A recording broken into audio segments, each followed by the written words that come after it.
Welcome to Demystify Magic with Molly and Madison. I'm Molly, a former skeptic turned full-time energy healer and teacher. And I'm Madison, a born and raised witch running my family's crystal shop. And we're here to explore all things woo through the lens of both science and spirituality so that you can find the moments of magic in your everyday life and create an intentional spiritual practice.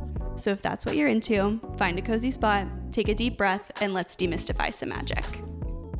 Howdy doody, friends. It's a howdy doody friends kind of day. We are really in for it, I have a feeling. Yeah, we've got the full moon lingering. I've got a camera crew here recording my every move today. We've been trying to get my microphone to connect to my own computer that I use all the time for the last 15 minutes. And we've got a Demystify Magic alum with us today. I want to scream, it's me, like Alphaba, but I don't have it in me right now. Do it. I double dogged it.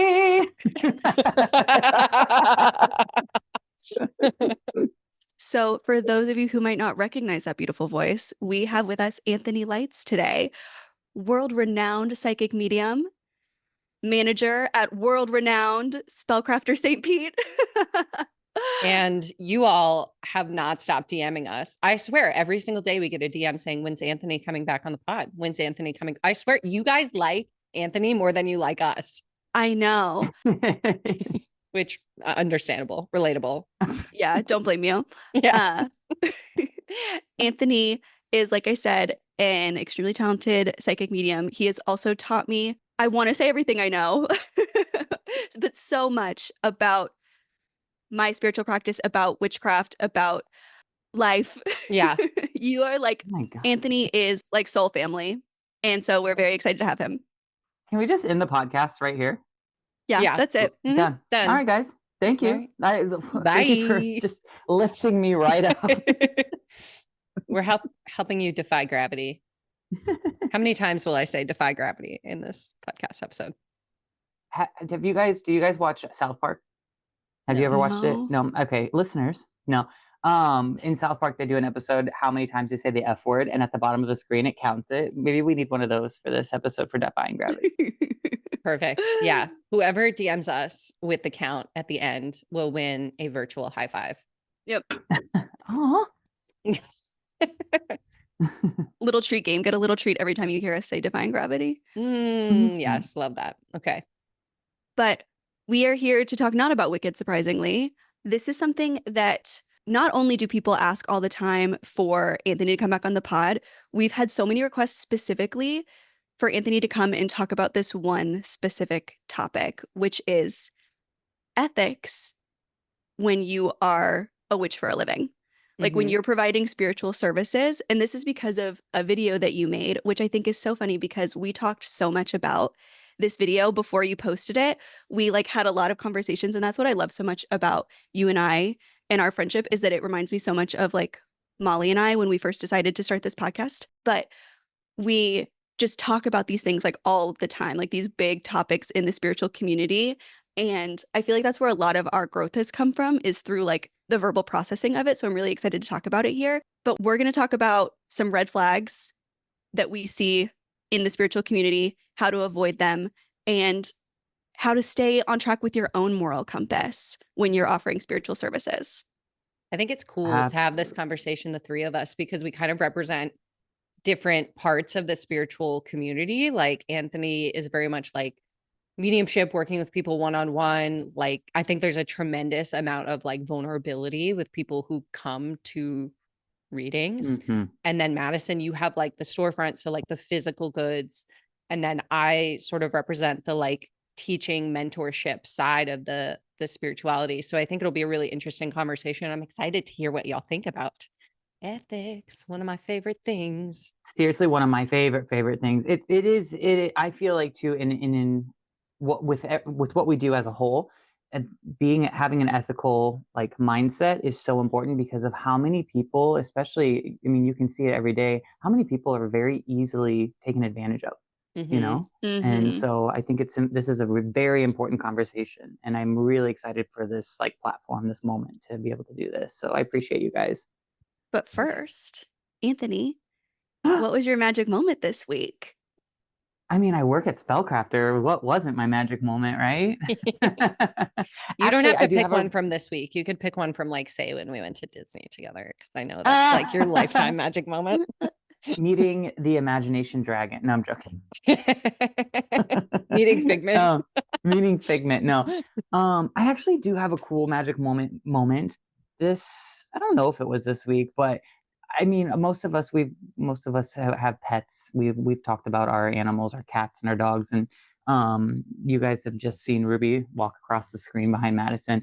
My magic moment involves this little turd right here. This beginning of this year has been so like insane, like in good ways, but also I can tell that this year is going to really challenge me and breaking down a lot of the things that I need to kind of break down, like what I want to dissect, and like there's a word I'm looking for here in the sense of like deconstruct thought Mm. processes, and breaking molds is going to be a huge thing for me this year, stepping into a year 5, and it's been already like quite challenging. And Madison, as you know, through our like deep conversations, like there have been moments already this year that I've like been like, oh, what the fuck am I going to do? Sorry, I can cuss, right? Please Yes, do. you can swear. Please do. Really quick though, could you explain what you mean when you say a year 5? So Yeah, what's a year 5? do you know what your life path year is? You know what that means? Like what your life path number is? Does that No. make sense to you? You take your birthday. So like I was born on July 16th, 1988. You take 7 plus 1 plus 6 plus 9, 1 plus 9, 8, 8, right? You add it all together, comes to like something, and then you add those two numbers together. And so my life path is 4, which is like the teacher, the structure, the all that good shit. When you take your birthday and you add it up with the current year, so my birthday is 7/16 with 2025, it breaks down to a year 5. And so there's like a cycle, right? 1 through 9, and then you restart. So wait, 5 your is the life path year. 4? I'm a life path 4. Okay, I just did the math and I'm also a 4. So I'm just gonna apply everything you say to me. Yes, we're the life path 4s are the people who love to teach, and they love structure, and they have their own organization. When they see other chaotic people, it kind of tends to freak us out a little bit, because I'm like, how do you do that? Which I think is At hysterical least, that you guys are both friends with me. Yeah, I was like, I am chaos. but you're like Madison, you're like in between. I feel like you're like a good dose of chaos and structure, in my opinion. Yeah. But You're like the anyway, chaotic Virgo energy. I love that. Yeah. Even though you're a Like an Excel Sag. spreadsheet that's just like a little bit broken. Tell me about it. It But sometimes anyways, needs to be continue. just reopened. So if you take your birthday 07/16 for me, and then you do the year 2025, break it down, for me it ends up being 5, which is like the number of change. It's the number of, breaking the mold, and kind of like stepping in from going from a year 4, which was my year last year, to creating structure and foundation, right? And security. Year 5 is where we go through, we take that structure and security and that foundation, and then we break molds to kind of further that, I guess you can say. And so I'm already going through a lot of that in my mind. And so how does this relate to Ruby? I don't know if you guys, probably not for you. Well, maybe Molly, your dogs are a little bit bigger, but Madison, have your cats ever just come and laid on your chest? All the time. Oh, And my like, dogs do that all the time. Yeah. do they lay on your chest? Oh, Can you yeah. breathe when they do that? Barely. Yeah. They lay on top of Well, each other on top of my chest. It's great. oh my gosh, puppy pile up. The other night I was laying on the couch, and Ruby just like came and crawled up onto my chest and laid there, and she like rested her head on my neck and just fell so into such a deep sleep. I'm not kidding you. Ruby's a Reiki practitioner. It was like I just felt everything lift for a second, Mhm. and it was insanely just like it was a magic moment. It was like just so beautiful, and I felt like somebody was just giving me a huge hug and saying, it's going to be okay. You have to do this, like Aw. sort of thing. And it was just like, I don't know. That was my magic moment, though. Sorry that took me so long to get to. Okay, circling back to the year thing, because I know I'm going to want to Google this later and other people are going to want to Google this if they're not a life path 4 in year 5. What do I Google once I found my number? Just type in like, what does it mean to be in a year 5, or what is your year? You Year know? 1. Oh, new beginnings, baby. Yeah. Hey. Come on. And I'm in a year 7, right? I think we did this together the other day. Introspection and spiritual evolution. That's Let's just go through them. Let's go through 1 through 9, Anthony. No, my year 9 was when like my 10-year cosmetics journey, like cosmetics, like industry, like career came to an end. I lost friends, I lost things, but that led me to where I'm at now. So like it's really cool. Okay, so we have 1 new beginnings. What's 2? Balance. What's 3? Creation. 4. Structure, foundation. 5. Change. 6. I don't know. I don't know 6 very well. You're gonna have to Google 6, folks. Yeah, sorry guys. I just wanted to test you and see if you could name them all off. Well, I will be very honest. That's the first step in being an ethical psychic medium, is just be honest when you don't know shit. Hey, look at that segue. What an excellent segue. I thought that we were transitioning into a numerology podcast. I was like, well, here we go. See, actually, we planned that segue. It was so good that we couldn't have not planned it. No, but I agree. I think admitting you don't know is such an important thing in a spiritual, whether you're giving a reading and you're like, I don't know, that's not coming through, or someone asks you a question, Madison, about like, you know, which crystal is going to be good for like, you know, repelling off a volcano. I don't know. Right. Versus just making something up. Mm-hmm. Did you all just start thinking about it? Did we all just think carnelian? I was thinking, I actually thought obsidian because it's volcanic. That's what glass. I thought. Okay, I first I thought obsidian, and then I was like, wait, no, carnelian's gonna be good for confidence. But you're right, obsidian's made from lava. So yeah, everybody knows you need confidence to get through a volcano. Did all of us just kind of look up to the side, like, yeah, we all just like, what would I say? No, sometimes I will test myself by like creating scenarios in my head and then saying, what would I say to that? Like, yeah, because I think coming from a retail perspective, that happens all the time. And I really like to see shit like that as like a puzzle, you know? And I think that this is something that maybe gets lost in translation for people like seeking out spiritual services. And it's something that I've really tried to come back to, like even as a reader too, is that no matter what lens you're looking at it from, like whether it's from the teaching and mentorship position or whether it's from like reading or whether it is from like in a store, like all of this is collaboration. Like we are working together to solve the puzzle. It's not like a person presenting you with a puzzle and it's your job to like solve it and then you're in trouble if you don't. Yeah, what I really like about spirituality is that it's not like math class where there's like a right answer and a wrong answer. At least the way that I think ethical practitioners approach it, I think all of us approach it, is like our motto, you are the magic. So how could I possibly have the correct answer about your life without your input and your participation in the conversation? That's at least how I approach it. Yeah. And I really think that when we get too much in the space of like, I need to prove myself, I think that's how you kind of end up going down the road of like betraying your own morals and betraying your own ethics. Cause I really don't think like the video that you made that kind of like inspired this whole conversation was surrounding Liam Payne's death.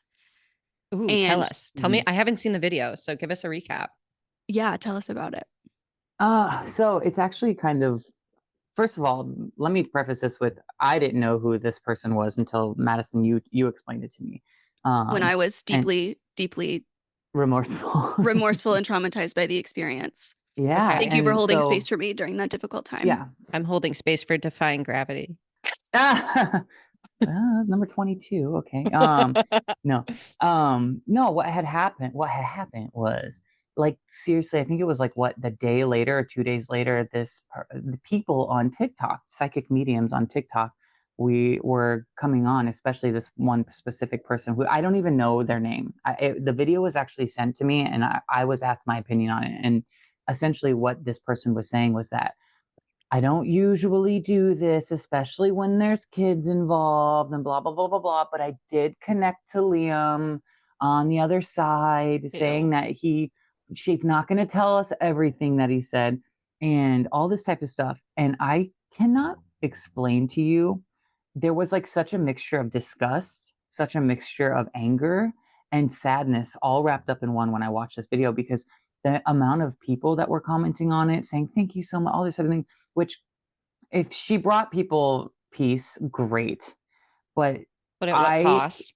But at what cost? And it was to me, it was an opportunistic moment of, I know there are millions of people mourning this, and let me just take that mourning and get views. Let me just get this. And to me, that is what is so unethical. And I think the hard part about this is, like, I get really nervous online, even like with I have a small amount of followers, right? I get so nervous of sharing my opinions about this stuff with people. And I think that's why we talked so much about it before I posted at Madison, because I was like, I don't know if I should do this, but it just feels important. And so to be here talking about it now is like kind of interesting, because I was so scared to post about it. But like, you don't use people's grief for clout, right? And like, even Liam Payne, even like these big celebrities, it's like, what do you call that? A parasocial relationship. It's not a relationship. And he's got family members who are deeply, deeply mourning right now, and probably still not, and to be seizing that opportunity, it made me so mad. And as somebody who, I feel that I mean, and maybe sometimes I take things maybe too seriously, but like, when you're dealing with people who are mourning the loss of a loved one, you just have to be so careful. And I think the reason, what makes a good psychic medium, honestly, is having to mourn yourself and know what it's like. And so to see that, it just really hurt my feelings. Like, it was not cool. So that was the video. Yeah. It's interesting because I don't want to say I understand, because I don't, but I can see how, for someone who's like grieving and wants answered, that could potentially give them answers and feel supportive. But like, I was really deeply affected when Aaron Carter died very suddenly. And I remember getting on my FYP, like people connecting to him through like talk boxes and things. It was not settling. It was not like, it just felt exploitative. It just felt like, who the fuck are you to be like disturbing this man's spirit? Like, haven't we like, and that was a little bit different, because I think like when celebrities die, there's always this element of like, okay, did the attention lead them to that death? And so it's like, now that they've, especially like the way Aaron Carter died, the way Liam Payne died, that now that we know, it's like, did that, now we're like exploiting them after they've passed. It's like, what, like, why for no other reason other than like, you want views, you want clicks, you want whatever. Like, and I think it's interesting, because when I was like deeply, deeply affected by that loss, obviously, like, I have a parasocial relationship with Aaron Carter, and have since I was like 10 years old. So I'm not ashamed to talk about it. But like, I tried to connect with his spirit through Reiki, just to kind of like ease my own heart. It wasn't like I went on TikTok and was like, I connected with Aaron Carter through Reiki. Like, I think that's the difference, is like, the difference is like, I had my own grieving process that I did through my practices and through what I know how to do intuitively. I'm not going to go on and like exploit that for views. Like, I think that's where the line is for me, at least in terms of like, when there is that like parasocial relationship loss, it's like, it's okay to grieve. It's okay to connect if they're consenting to it, but don't then use that to book clients, which is really like the intention behind like making a viral video about it. I want to say something that you said a word in there that is so important: consent. My favorite word. Yeah, it's such a great word, right? And that's what this person was doing. They took the consent away from the family. They took the consent away. If I were to be, let's Liam, what's his name again? Liam Payne. Liam Payne. Yeah. If his How family dare reached out to you? me, I'm sorry. I can't look guys, at you right now. listen, if Liam Payne's There's family a reached out to me, statue of him on our altar. Like, not a statue. there is. It's a bobblehead. But he literally lives in your workspace, I and you know. can't even And remember his name. and I smoke cleanse the altar, so I've smoke cleansed Liam Payne's statue. There you Anyways. go. But no, if his family reached out to me and said, "Hey, would you try to connect and you're welcome to post about it?" I don't think I would post about it still, but like I Yeah. would then I would be like, "Okay, let's do this." To kind of build on what you were saying though, Molly, about connecting to Aaron Carter, when we set up a altar in Spellcrafter during the Samhain season, or for those of you who don't know what Samhain is, it's around Halloween, right? We put up an ancestry altar to honor the loved ones who have passed. One thing that I did, I had a really tough time with Whitney Houston's death. I'm not trying to Oh. age myself here, but even I think I'm actually more affected by it now that I'm older than I was when she actually died, even though I was affected when she passed. But um, so in the mornings after when I would come into the shop, I would blast Whitney Houston. And that was kind of my way of connecting to her, but also not my way of connecting to people like that is by honoring them, right? Yeah. By playing their music, by just listening to their voice, and just kind of thinking about them. That is such a huge and wonderful way to connect. But like you said, you didn't post about it on TikTok. You weren't seeking, Right. follows or clout from it. Like it really is just kind of like you got to ask yourself, what is your intention of doing this? And if your intention is anything but service at that point in time, or something that includes like what we said, clout and whatnot, then maybe rethink what you're gonna do. Yeah. Mm-hmm. I think if you were to ask those people, they would say their intention is service. And Mm-hmm. so I think intention is obviously important, is the guiding light, but like what is the thing we say? It's like we don't say it. What is this thing we say where like intent doesn't matter as much as Impact over intent. thank you. Oh, I Welcome. Yeah. love that. Yeah. Uh-huh. It's like we have to think about how it impacts other people.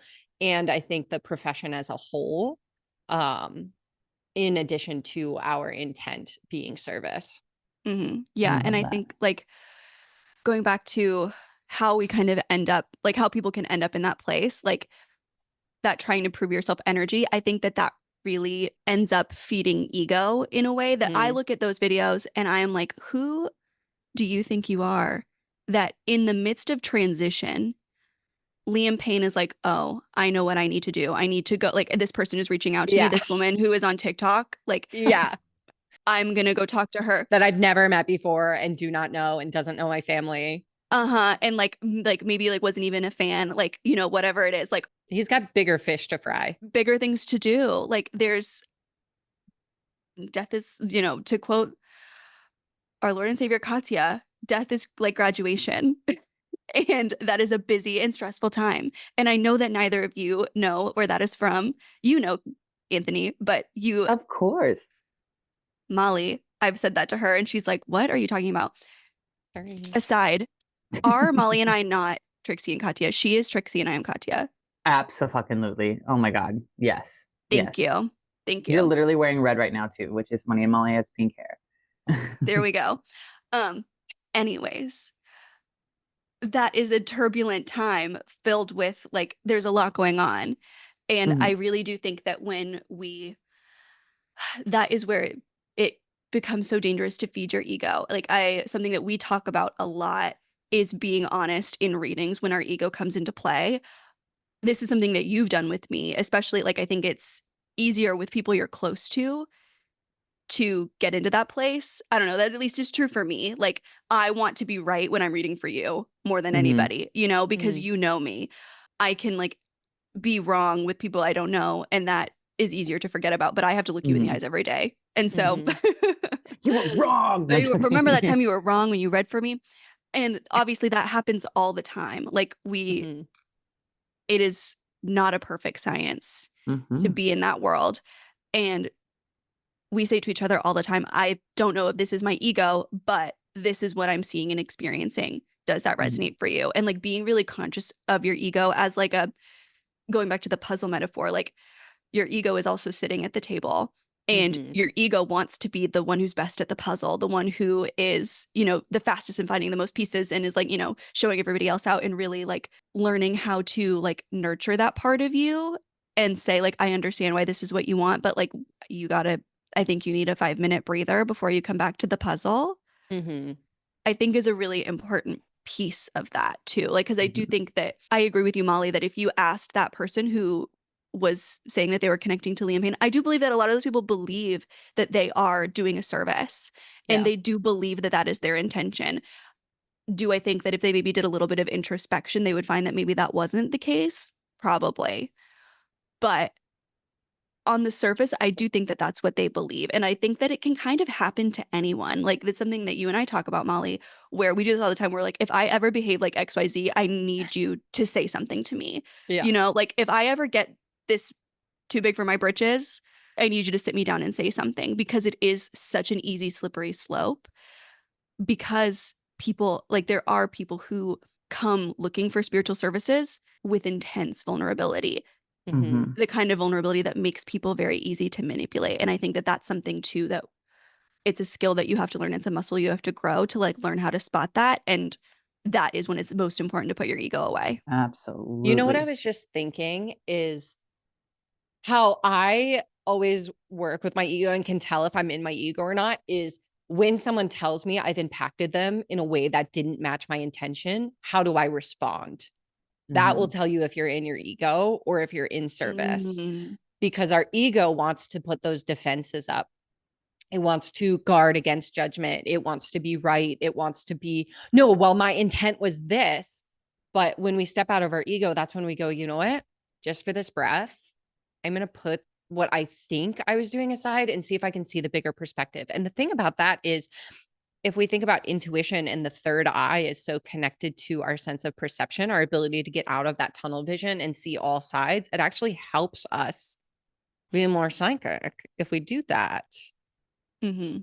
I feel, you know, for me, my personal struggle with being a reader is service over performance, right? And because, you know, and I have that battle all the time, and I'm very happy to speak about it and talk about it very openly, because being a reader and sitting across from somebody and bringing through a loved one who is, and being able to give them very like solid uh evidence of who is there, right? Even if it's just talking about their personality, what they looked like or whatever, that is like, oh, it is so gratifying. It's like a superpower. It feels great.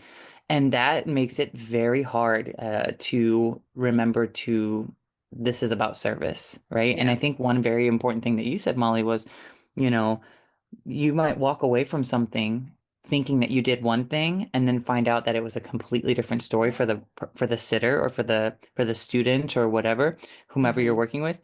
And you have to remember that it's not about your performance. It's about what they get from you and why they came there. I personally believe that only the people who need me to work with them, or who need to work with me or whatever, will come to me. And they're going to come to me and they're going to get exactly what they need from me, regardless of what I do, because I am a vessel. I am just here playing the intermediate person who can help deliver the messages that they need. And so sometimes I have to walk away from readings that I don't feel so great about and think to myself, they got what they needed though, and that's all that matters. And I think that this is where, so I know we've been talking a lot about ego and stuff, but how does this apply to the ethics aspect of being a psychic medium or a Reiki practitioner or a witch in the metaphysical story is, you know, remembering that it's not about you. Right. And it, like you guys said, impact over intention and all that kind of stuff. I do think that a lot of people who are going online and doing these things, like we talked about, they have the intention of service or, you know, on the outside. But if they really check in with their ego, they're realizing how opportunistic it was to go on and do that. And, you know, and I want to add something in about this. This is speaking from the psychic medium aspect of things. I mean, I definitely have my fair share of experiences where a spirit person comes forward or gives me a little glimpse of something, or I hear somebody say my name or something like that, you know, randomly. But I don't connect with spirits who without somebody needing to connect to them. Does that make sense? Yeah, you have Mhm. On boundaries. yeah, I have, maybe it is a boundary that I have set, like a very strong one, but like to say I'm going in to connect with X, Y, and Z, or somebody, Joe Schmo, on the other side, and not have that person there who's trying to connect that kind of a link, because it's a three-way street, right? You've got your sitter, you've got me, and you've got the person in spirit.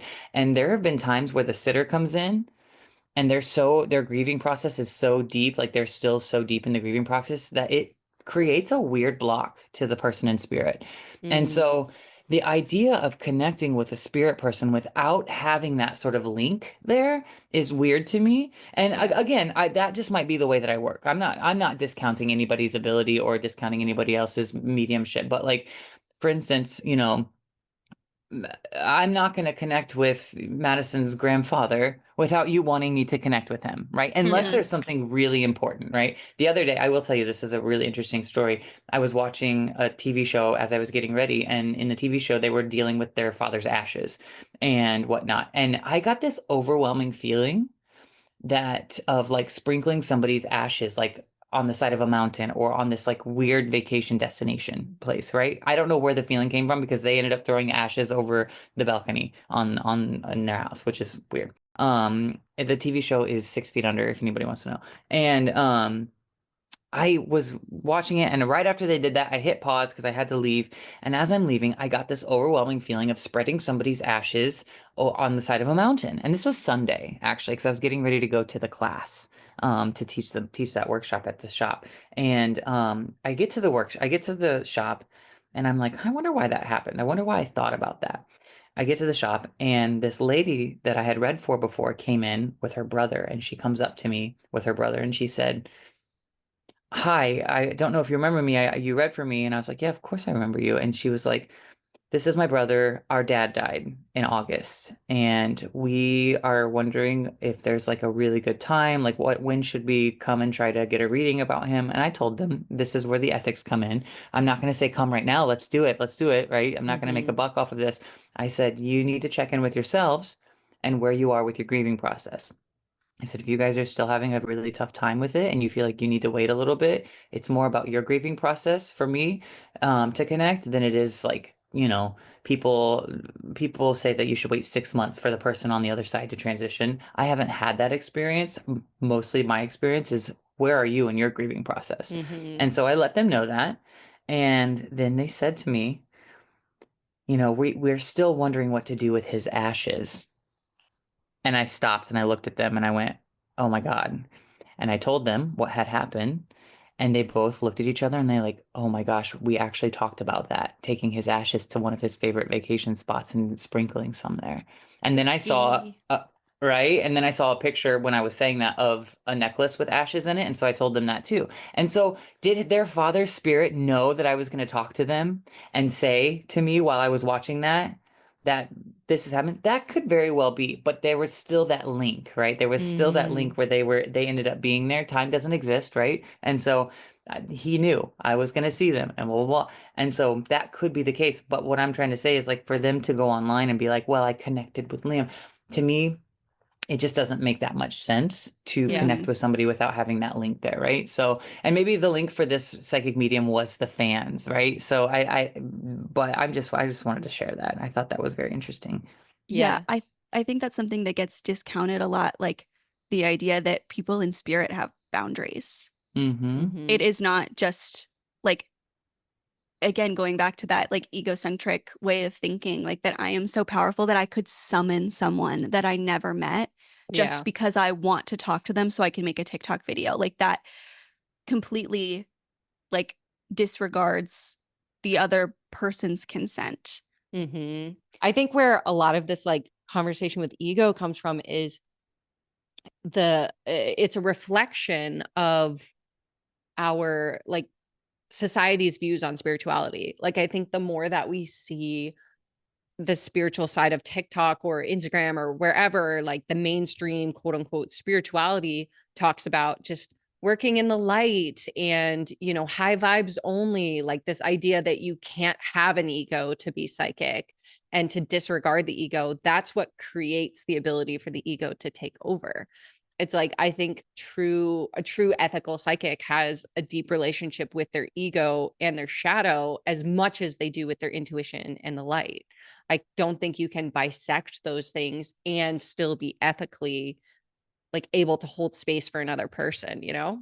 Yes, totally. Like, it's when you gaslight yourself, you end up gaslighting others. Like, yes, it's, you know, what you put into yourself is what you put out to the world. And so if you are denying that part of you, it's like if you ignore weeds in your yard, you know, and say like, oh, my yard is so beautiful and perfect. Like nothing that I don't want could ever grow here. And you just like, you don't look at it for 6 months. Like you're going to turn Yeah. around and it's going to be overgrown.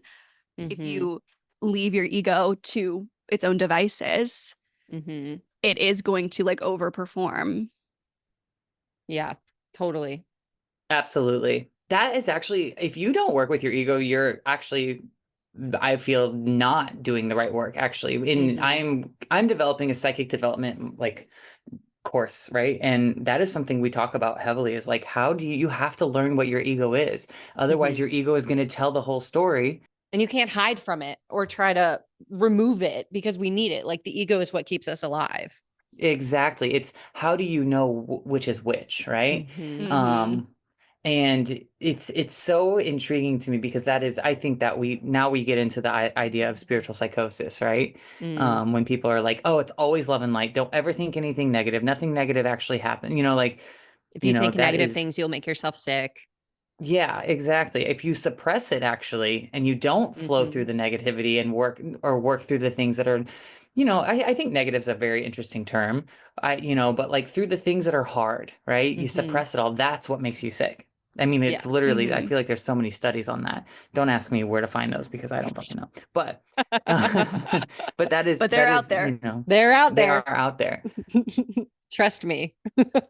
I do want to say this too, is as people, I know Madison, you're not as active on your personal social media with like the spiritual stuff, but even with the shop, and Molly, you're super active on social media. I need to be more active on social media, but Do like you, as or people does your ego? No, Is that your ego talking, Anthony? both two things can be true at once, right? But like, we do want to be on there. We want to be sharing our light. We want to be sharing what we know and our knowledge and helping people as much as possible. So I think there's just like a fine line, and that's where the code, like ethics, do come in. Is like, how do you do this without, trying to take advantage of people, or making sure that you're not taking advantage. Which, by the way, sorry, I haven't posted a weekly poll this week. I have so many complicated feelings about the internet and spirituality. I feel like that's something I've been really working through. I've talked about it at length with both of you, how like I feel like I've really taken a step back from being present online. For those who don't know, like Molly and I fully met on TikTok because I had like a TikTok presence that I completely stepped away from because I realized that I was going through the motions of posting things because it fed my ego. And I was like in a really dark and lonely place in my life that I let like clicks and likes and comments fill a void that like my personal life wasn't filling. I was like really in a hard place. Which is really easy to do. Like the apps are designed to increase that dopamine so that you stay on them. And so when you start getting clicks or comments or views, it is really easy to just like do the things that create more of that. Totally.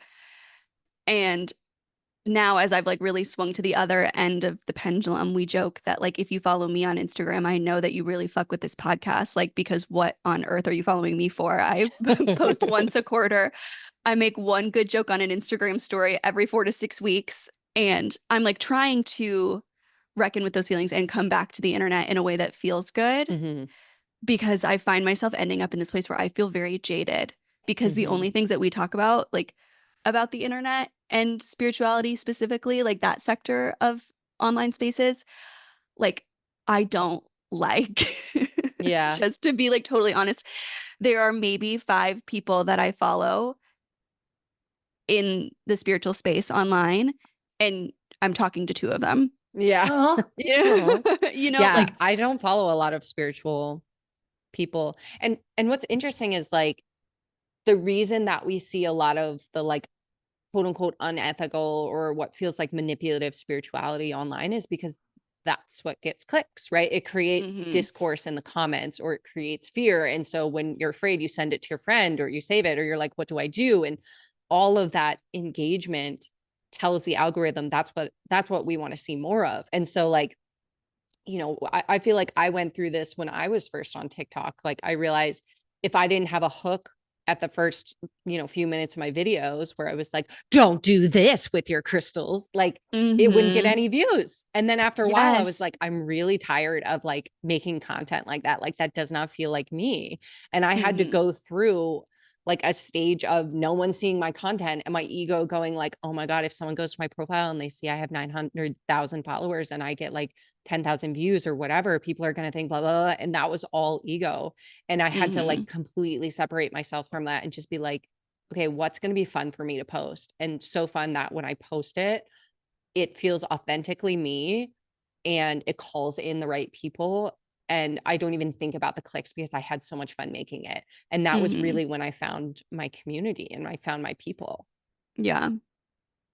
Maybe as you're talking, I was like, wow, maybe my not being online has more to do with my ego than I think. Maybe. Or like, you know, not everyone has to be online. Like, I think there are incredible practitioners that never step foot on social media. My mentor and energy healer isn't on social media at all. She's never posted. She has no desire to, has no interest in it. Like all of her clients come from referrals. That's so good. That's how Linda is. So Linda, famous on the podcast as well. I feel like I talk about her all the time too, but she works with Anthony and I, and we sat down and made her an Instagram once that she has never touched. Like, and we mostly made it so we could send her Instagram videos. But she like, there's a level of like, Linda, I'm like, you're just above all of us, because she's just like, oh yeah, the right and correct people will just like walk into the store when I'm doing readings. Like she has never ever like, because I met Anthony and Linda when they started doing readings at Hedge Witch. They were doing readings at another metaphysical store that closed down a few years ago. It's actually, there was a trio, Colby as well, who like came very highly recommended, and we were like, yes, come join our little family. So when we first started doing readings at Hedge Witch, like we weren't flooded with bookings because nobody knew that we were doing them, and Linda never gave a fuck. She was just like, yeah, I know that the right people who are supposed to meet with me are going to walk into the doors, and it's just going to happen organically. And it just does. Yeah. And that's just like a level that I aspire to so hard, to like not be caught up in shit like that.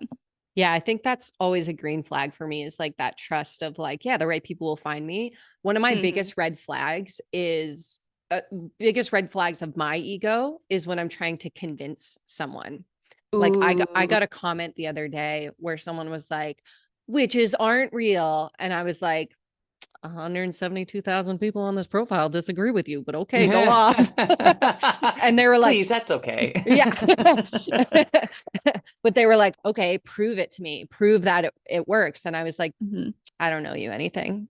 And they're like, well, yes, you do, because you're making content online. I was like, actually, you're the one who's like engaging with the content and telling the algorithm to like show you more of this stuff. So maybe you need to look underneath, right? Like, but I always like, that's my biggest red flag I look out for, is practitioners who try to convince me. And I think maybe it's because I have like one foot in the spiritual space and one foot of my interest in like business.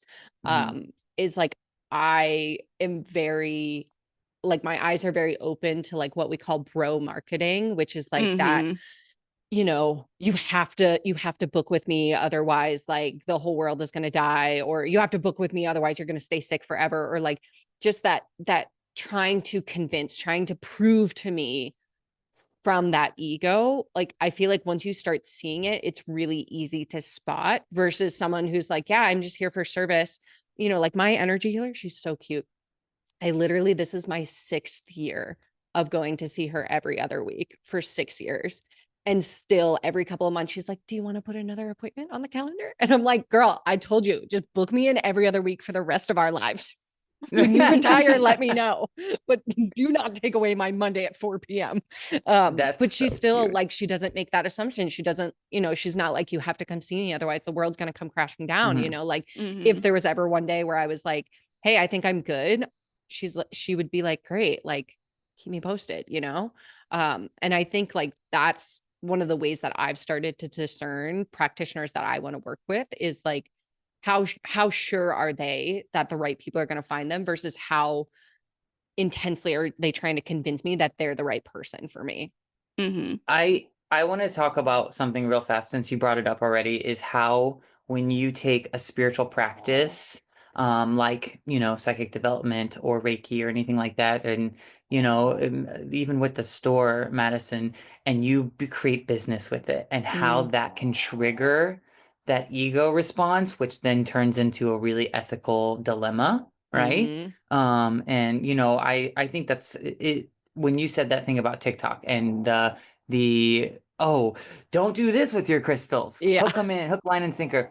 I remember when I first started reading, and then decided that, oh, I could make a business out of this. I was in such a financial scarcity moment that, and this is calling myself out on an ethical thing, that I think this is why I think so harshly, and I get really like intense about ethics of magical or psychic development, magical practice, and everything like that, is because when I first started reading and I was trying to develop a community, a following, or even just like find clients, people to read for, it turned into such a, like, if you're not liking the ad that I'm putting on Instagram that says I'll be reading at Hedgewitch, or I'll be, I'm open for virtual readings today, like I would get so scared because I was like, I need to make this money. Mm-hmm. I need to make Yeah. this money. And it became about business and not service. It was a Yeah. scarcity mindset. And it's actually funny because meeting the Hedgewitch family and Madison and Christy, and Christy really taught me, and Madison taught me about the scarcity mindset and how Mm-hmm. to just always know that you're going to have everything. And when I realized that and really adopted those thought processes of the true and correct people will come to me, and I don't need to worry about making money because it's gonna happen. I will always be taken care of. That is when it actually all started flowing. And that Yeah. is, and I'm still building things, but like, I think it's really interesting that you talk about the business aspect, because I think that's what triggers a lot of ethics issues, is Mm-hmm. when you put a dollar amount on what you're doing, now it becomes like a whole nother ball game. Well, think So, about, like, if we think of the chakra system, finances is so in the root, that basic mhm. needs, that fear response. And so if we don't feel secure there, we are going to respond out of fear, which means our ego is going to take over to protect. And Yep. so, yeah, I had the same thing. Like my first year that I was doing this full time, the income was not steady. It was very much like, I'm good for the next 2 months. And then I don't know, it could all come crashing down. It like felt so precarious that literally my root was so wonky. I couldn't tap into my creativity. I couldn't create content from a place of fun. I had to create it from my ego, because if I didn't get the clicks, that meant I'm not going to get the money. And like, it's very Mhm. easy to come crashing down. And I look back on that time now and I go, like, I wouldn't book me either. Like, of course I had issues, Exactly. Mhm. because I was not like I wasn't like fucking people over, but I was really clearly like not being honest that I was trying to figure it out. I was fumbling everywhere. And Mhm. I think that's one of the reasons why like my Reiki training was the thing that ended up helping my business create stability, is because that was the one thing that I refused to change. When I went through like business coaching programs and I had coaches telling me like, you have to do this, you have to do this, you have to do this in order to make money, I wouldn't touch my training program. I was like, that training is working. Let's try something over here. Let's try coaching. Let's try one-on-ones. Let's try readings. Like, let's try something else. And eventually I just said, fuck it. Like, I'm just going to lean into what feels good and what feels right. Mhm. And that was the training, and everything changed for me once I started doing that. But I think my biggest advice to people, like I tell my graduates all the time, don't quit your day job.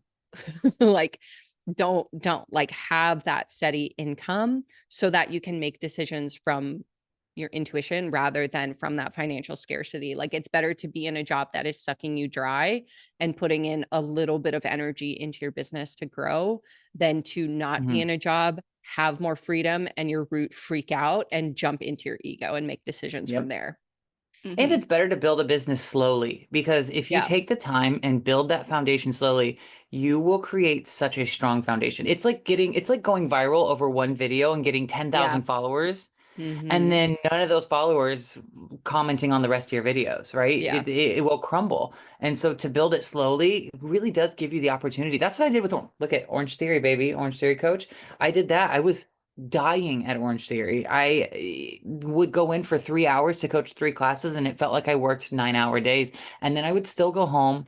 I would meditate. I would do like Mm-hmm. little virtual readings if I had some, but it did enable me to stop being so like, stop living in that scarcity mindset. It enabled me to do a free reading because I wanted to give back. Yeah. And stuff like that. So I agree. I think that that is a really cool like way to think about like how do you not let your business and the dollar amount put you into that ego mode that puts you into that ethics mode, and it's yeah. I think when I think about the intention of service, I always think of like serving without the need for anything back. And when we're in that scarcity place, we literally can't be in service. So I think you need to be in a place where if you are going to do this as a business, you don't need anything from the other person. You don't need their validation. You don't need their referral. You don't need their money. Granted, like we need money, like we shouldn't work for free or whatever, but like you don't need, your ego doesn't need it. Or like if their payment plan falters, you're not going to be out on the street next month. Like that's what your system needs to be able to tap into your ethics and your intuition in general. Yeah. Madison, how do you relate that to the store? That's where it like is like a little bit complicated because I don't know, we've gotten to a point now where like the store does provide, like it provides many people a steady income, which like I am so grateful for. And like I can't. Me too. Yes, as one of those people. I really like, as you were talking, I was thinking more about like my readings that I do like very much on the side and how we've talked about readings and how true that really is, that like I would go so far as to say that it is a green flag for practitioners if you're looking for someone to give spiritual services. Like I think that our ego-driven brain wants to seek out people that like that's their only job because they're so booked and so busy. But it really is, to me, I think, a green flag. And not to say that this is like you should only book with people who have a day job, but what we're able to do, like, so Anthony reads at Spellcrafter on Wednesdays. We talk about it sometimes, like when you get to a certain point of like how if you have like a certain number of bookings, you'll book the rest of your day out and say like, this is how I know I can give 3 or 4 really good readings to people if I take away that opportunity to earn more money. Like knowing ourselves to a point where we can say like, oh, okay, like I have a reading day coming up at the end of the month. I have 3 bookings right now. And I'm like, okay, I'm good with that number because I feel good about my ability to do 3 readings in a row. Yeah.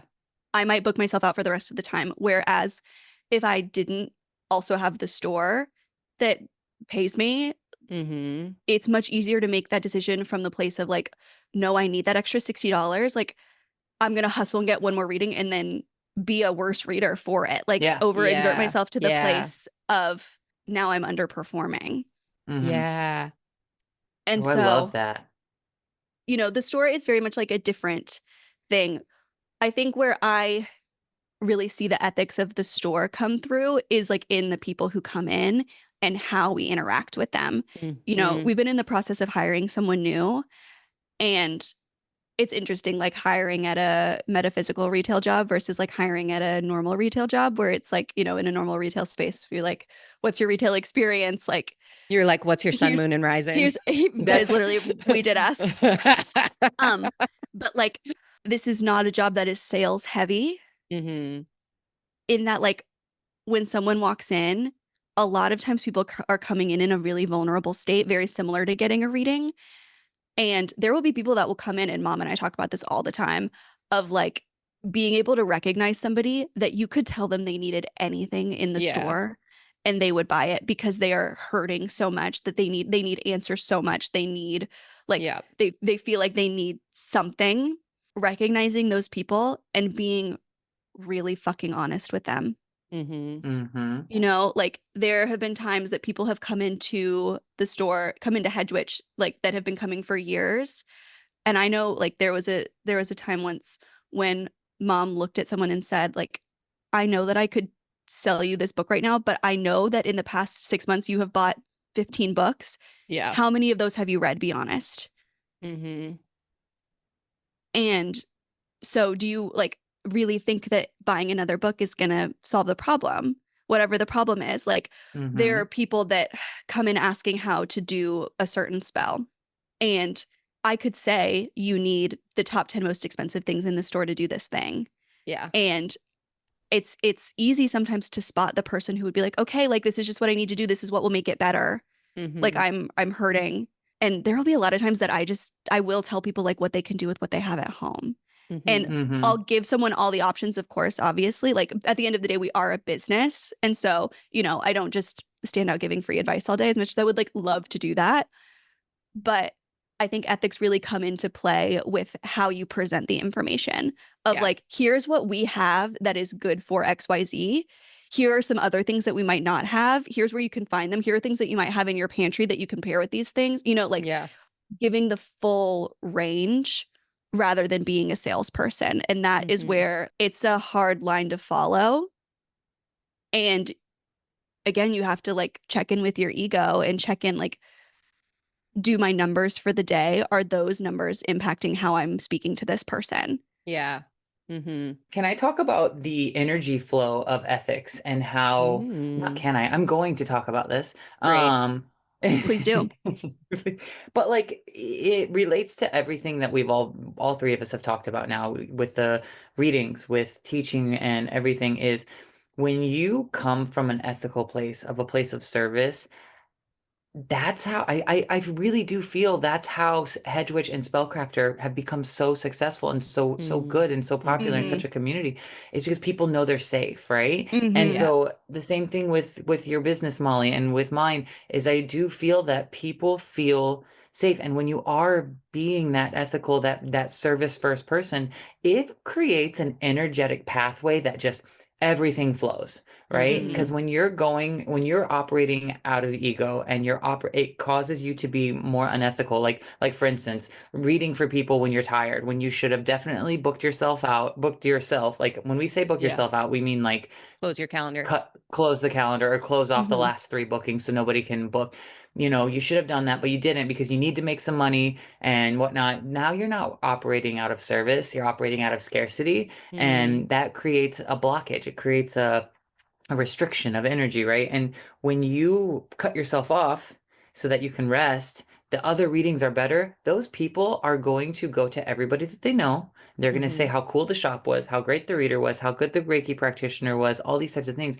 It creates an energy flow that just leads to success, right? Yeah. Mm-hmm. And, I think that's a really important thing for those of you who are listening here who want to create a business or who want to take their spiritual evolution and their spiritual practices and further it to that. You're gonna have a point where it's gonna be a performance. You're gonna have a moment where you're gonna need to make money, all these types of things. It's just very, very important to see the big picture and see the full journey and not just that moment and see Mm-hmm. how maybe passing up a reading that could make you $120 will benefit you in the future, or not Yeah. selling that $1,000 crystal will Mm-hmm. actually create a more business in the future. I think it's important to think about those things when it comes to ethics and also ego. Yeah, Yeah. for sure. I think that's something that we experience in the store a lot. Like that is where I've really learned to not let the money a person spends, like I don't get tied up in that because I can feel the difference. And I know people feel the difference because they tell us all the time when they don't have that experience somewhere else. Mm-hmm. Mm-hmm. Because other people can feel it when you are in that place of scarcity. Yeah. And like the reason that we like metaphysics are 100% like on the rise, like it is becoming quote unquote trendy now, but it is still a niche market. If I was in it for the wealth and fortune, I don't know that I would have chosen a metaphysical store. Yeah. And so remembering that and getting back to that place, I see the way that we've been able to build community here and people that are very comfortable telling me when somebody else is not doing it like we are.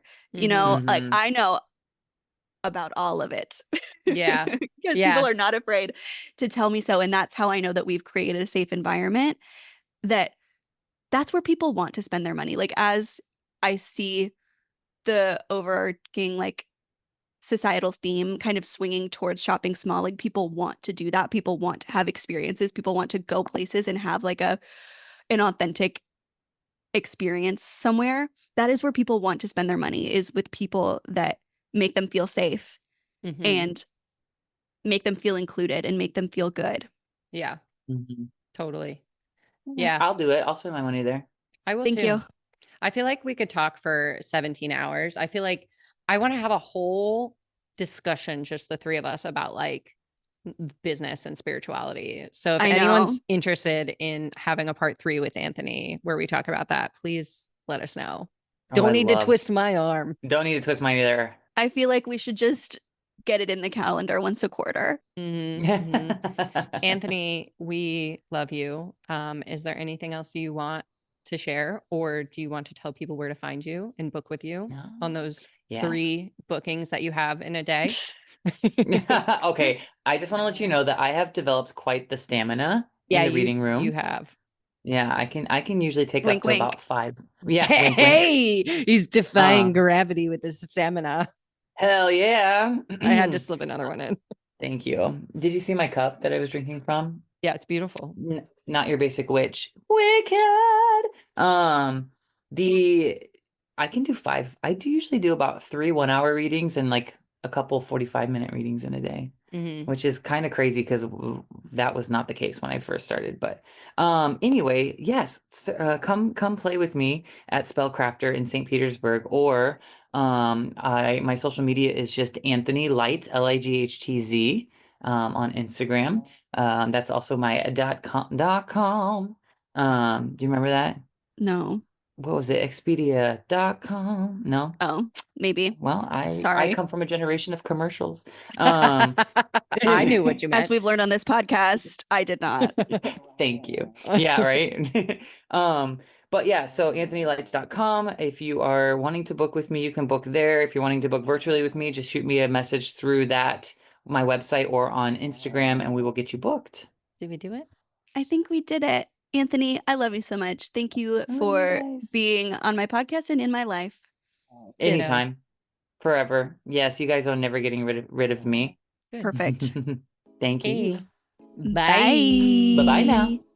Thanks for listening to Demystify Magic with Molly and Madison. If you want to learn more about us, you can find all our links in the show notes. We'd love to know what you think of today's episode, so drop us a review or give us a shout out on social media. And don't forget to let us know your magical moment of the week.